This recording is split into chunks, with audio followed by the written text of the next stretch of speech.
Xatirən otaqda məni sınayır, yaralara dəymə, hələ qanayır. Niyə bu məsafələr bizi ayırır?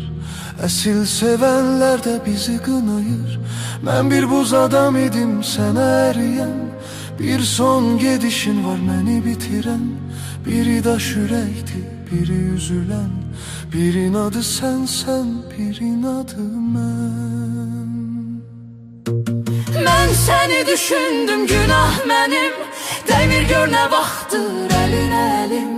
Tüstülərdə təsvirin, gözəl gözlərin.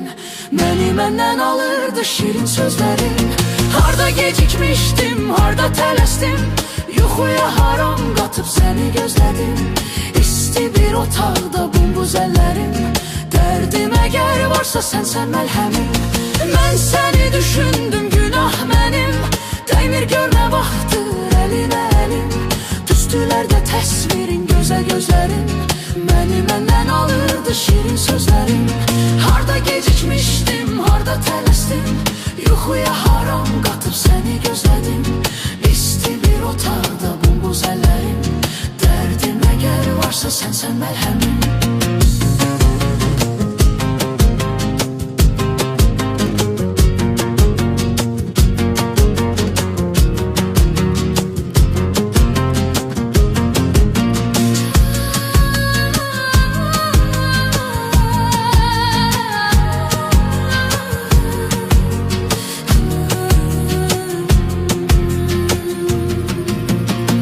Xatirən otaqda məni sınayır, yaralara dəymə, hələ qanayır. Niyə bu məsafələr bizi ayırır? Əsil sevənlər də bizi qınayır. Mən bir buz adam idim, sənə əriyən. Bir son gedişin var məni bitirən. Biri daş ürəkdi, biri üzülən. Birin adı sənsən, birin adı mən. Səni düşündüm, günah mənim. Dəymir gör nə vaxtdır əlinə əlim. Tüstülərdə təsvirin, gözəl gözlərin.